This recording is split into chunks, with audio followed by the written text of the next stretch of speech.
Eu vi essa semana, eu esqueci o nome daqueles 3 figurões do bolsonarismo que ficam nos Estados Unidos comentando. Um deles era aí O jogador Alan de dos vôlei, Santos. Ana Paula Henkel, essa. Ana Paula Henkel, isso. Que ela fica junto com um jornalista que era da Globo também, numa live.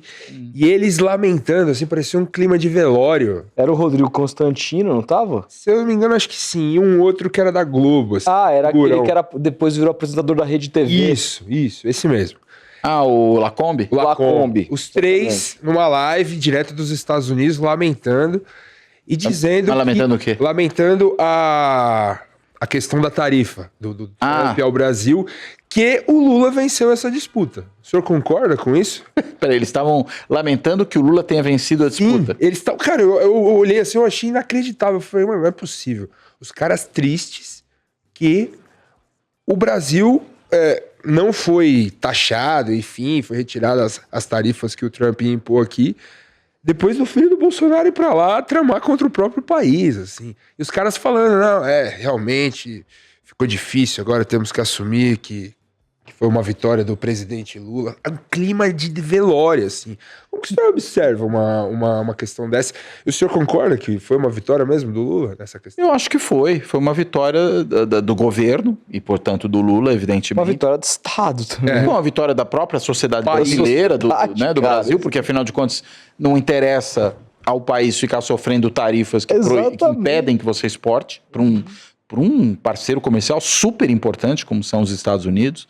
Então, é claro que, nesse sentido, é uma vitória do país. Agora, por quê? Porque me parece que o governo teve uma estratégia correta nesse caso, né? Qual foi a estratégia? Não adianta ficar batendo de frente com o Trump.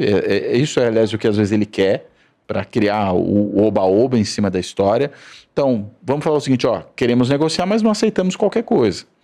Né? Se coloca à disposição de negociar, não retaliaram, porque também para o Brasil não interessa encarecer a importação de certos produtos americanos que são importantes na nossa cadeia produtiva. Então também não interessava fazer isso. E apostou no tempo e na negociação.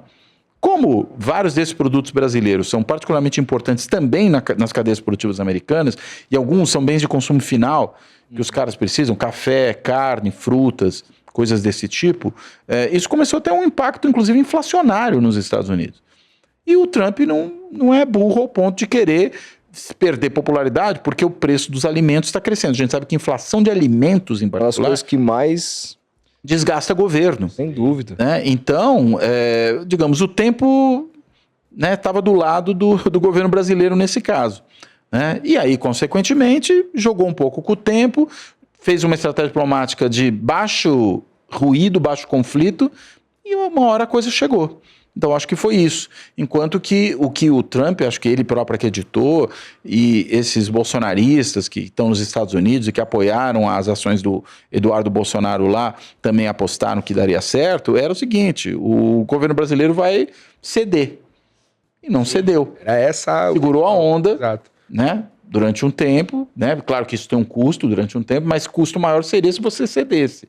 Ainda por cima que em alguns casos eram concessões impossíveis, que não eram concessões na área comercial, eram concessões na nossa própria existência como uma sociedade independente.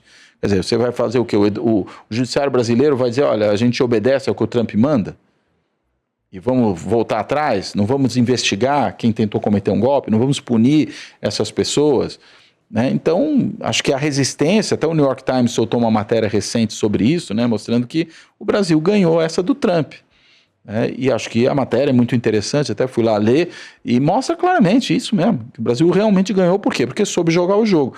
E é interessante porque jogou de um jeito diferente, por exemplo, que a China jogou. A China peitou para valer.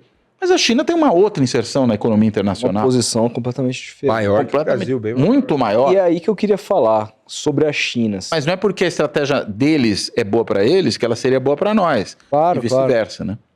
Sobre a China, assim, tá claro que o capitalismo está em crise no mundo inteiro. E eu acho que a maneira como a China tem se descolado dos Estados Unidos, do ponto de vista de potência, tem deixado muito claro como que o mundo está mudando nesse sentido, né? E os reflexos do que está acontecendo dentro do próprio Estados Unidos também, eu acho que é um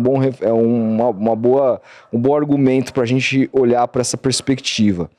E aí, quando a gente olha para o Brasil, a gente vê uma política econômica sendo elogiada, mas também elogiada até pelo mercado e cumprimento de tripé macroeconômico e tudo mais. E eu, assim, tenho visto menos ações que diminuam efetivamente a desigualdade, como a gente viu no Lula 1 e no Lula 2. Ações que são mais sociais, do campo mais social, de melhorar de fato a vida das pessoas, com programas muito elogiados mundo afora, por exemplo. Até que ponto esse governo que pegou uma esteira bastante complexa também do bolsonarismo e tudo mais, vem realmente fazendo algo interessante do ponto de vista econômico. E aí seguir a China, tentando de alguma maneira se reindustrializar aqui no Brasil, é um caminho? Como é que você vê isso? Olha, eu acho que algumas coisas, evidentemente, a gente tem como aprender com a China, né? Não acho que tudo seja replicável aqui. Primeiro pelo fato de que a gente é uma sociedade democrática, um país democrático, e a China não. Então, claro que certas relações de trabalho que se impõem lá e que, evidentemente, reduzem o custo da mão de obra, aumentam a capacidade da indústria extrair riqueza da força de trabalho, no Brasil não poderiam acontecer da mesma maneira. Seria até um contrassenso que acontecesse da mesma forma. A gente tem mais resguardo, né? E isso tem um custo também. O custo a gente tem que ir um pouco mais devagar com certas coisas. Agora, do ponto de vista de uma orientação, por exemplo, exportadora, né, de uma capacidade de atuar como uma economia que busca ter uma inserção competitiva internacionalmente, que ao mesmo tempo tem uma certa abertura para a economia internacional para forçar a competitividade interna, eu acho que a gente tem muito a aprender. Veja, não é nem só com a China, embora eu acho que um pouco já passou esse momento, mas com os outros países do leste asiático, como a Coreia, por exemplo, Coreia do Sul, né? Não a Coreia do Norte, evidentemente, né? Que são países que cresceram muito economicamente, partindo inclusive de um patamar, se a gente pega o caso da Coreia do Sul, atrás do Brasil, lá no começo dos anos 70, para superar o Brasil ao longo do tempo. Recebemos aqui um filho de refugiados coreanos recentemente aqui que contou um pouco da experiência de vida dele, dos pais dele que vieram para cá nos anos 70 e 80. Exato. E a Coreia, ao longo desse tempo, desenvolveu a Samsung, a Hyundai, né, grandes estaleiros. Você tem um país que se tornou um país desenvolvido. Partindo de um patamar, insisto, inferior ao brasileiro no começo dos anos 70. O que a Coreia fez que nós não fizemos naquele momento? Primeiro, investimento maciço em educação fundamental. Então, isso produziu uma capacidade de ter mão de obra qualificada ao longo do tempo, para além, claro, da formação de cidadania das pessoas, que faz um baita efeito, tem um baita efeito, faz uma baita diferença na sua capacidade de desenvolvimento, inclusive na redução da desigualdade, né? Porque as pessoas mais educadas, elas conseguem ter acesso a melhores posições de trabalho, tal. Isso tem muito estudo da economia que mostra isso. E segundo, o próprio estímulo estatal que foi dado a certas empresas, muito diferentemente do Brasil, não era no sentido de um fechamento de mercado, mas era para obrigar essas empresas a se tornarem polos exportadores. É nisso que essas grandes corporações, os chaebols, né, coreanos, foram se desenvolvendo naquele momento. E essas empresas que eu até mencionei, Samsung, Hyundai, etc., elas se desenvolvem exatamente a partir desse tipo de estímulo.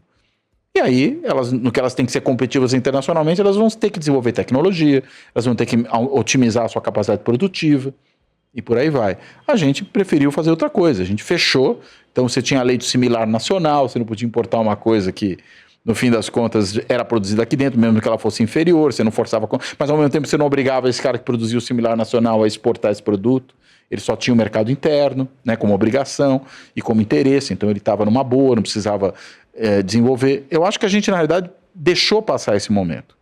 Né? E a China tem uma economia que é onde que ela se alicerça. Bem, basta ver as coisas que a gente tem onde elas são feitas. São feitas lá. Né? Então, se você é obrigado a ter uma economia voltada para a exportação, né, de coisas de mais valor agregado, não só de commodities agrícolas ou minerais, como é o caso brasileiro, você vai ser obrigado a melhorar o seu potencial. Acho que esse tem que ser o drive, né? Para a gente conseguir diminuir um pouco essa desigualdade gritante do Brasil, qual que é o caminho, então, dado ao fato de que esse bonde já passou? O que se pode fazer em termos de política pública para que a gente consiga avançar um pouquinho nisso é a reforma tributária um pouco mais menos regressiva. Investimento na educação brutal. Por exemplo, de repente, tipo, sei lá, taxações de grandes fortunas e herança. Como é que a gente reduz um pouco a desigualdade? Primeiro caminho. Poxa, se eu tivesse a fórmula pronta para isso, estaria bom. Mas eu acho que são várias dessas políticas, evidentemente. Claro que um sistema tributário mais progressivo é importante, né? Fazer as pessoas que podem pagar mais pagarem mais. A gente tem no Brasil, isso não é de hoje, um dos sistemas mais regressivos do mundo. A gente viu recentemente como, inclusive, gerou uma discussão interessante, né, na sociedade. Você teve aquela discussão em torno do IOF e tal, e de repente o governo, que estava muito nas cordas, conseguiu pautar a questão da justiça tributária. Né, e ganhou um certo escopo, né, para isso, e inclusive conseguiu fazer o quê? Com que você tivesse depois a aprovação, foi sancionado hoje, né, inclusive, desse projeto de lei, que era o projeto de lei da isenção do imposto de renda até R$5 mil. Que é um exemplo desse tipo de preocupação. Não é a única política, é só uma. E que, na realidade, sendo aprovado só agora, ela está em boa medida corrigindo uma desatualização da tabela do imposto de renda que vem de muito tempo. Sem dúvida. Mas é claro, políticas tributárias mais progressivas, investimento maciço em educação para reduzir a dificuldade de acesso que certos setores da sociedade brasileira têm a posições de trabalho melhores. Me parece que uma outra coisa importante que a gente ainda investe menos do que deveria, sobretudo quando você olha para os países, né, europeus, mesmo os Estados Unidos ou países do leste asiático, que é investimento também em formação técnica. Né? Porque existe, às vezes, uma certa miragem do ensino universitário, de que todo mundo vai ter que fazer universidade, mas às vezes você tem outros tipos de colocação no mercado de trabalho, também de melhor remuneração e de retorno muito mais rápido e com impacto importante do ponto de vista de distribuição econômica, que é a formação de gente para ocupações técnicas que tem uma baita de uma demanda e que precisam ser ocupadas e não estão sendo ocupadas. Isso, primeiro, satisfaz uma necessidade do setor produtivo e aí, consequentemente, gera desenvolvimento, gera crescimento e gera redução de pobreza, mas a médio e longo prazo. Segundo, você dá emprego para essas pessoas que vão ganhar mais, diretamente, porque tem uma ocupação que elas podem desempenhar num intervalo de tempo muito mais curto. Você é a favor de tipo de política como aquela do... como é que era o nome do Suplicy, de renda básica, o caramba? Em princípio eu sou. Eu acho que o problema é a implementação disso, né? Acho que o problema não é a formulação da política. A questão é, primeiro, como é que você financia? E eu não consigo imaginar uma política dessa desvinculada de uma mudança no sistema de tributação que não seja altamente progressivo. Por quê? Porque, no fim das contas, você vai dar uma renda básica de cidadania para todo mundo, como o Suplicy propõe. Né? Você vai dar o mesmo valor para o mais pobre e para o mais rico. Ou bem você está distribuindo riqueza, e aí você vai ter que tributar proporcionalmente muito mais o mais rico para transferir esse recurso, de modo que quando você devolve esse dinheiro para o rico, na realidade aquilo é só uma formalidade, né? Não vai fazer nenhuma diferença, mas esse é o propósito da política universal. Então, ou bem você faz as duas coisas juntas, ou uma não faz sentido sem a outra. Se você mantiver a atual estrutura do sistema tributário, você não tem como financiar uma política dessa natureza. Ela é infinanciável, ela é muito cara. A gente já tem coisas que não são exatamente política de renda básica de cidadania, mas que são políticas de redução de condição de pobreza, como Bolsa Família. Mas o Bolsa Família é focalizado, né? É uma política que vai para certos setores sociais. Né? Os mais vulneráveis, os que recebem...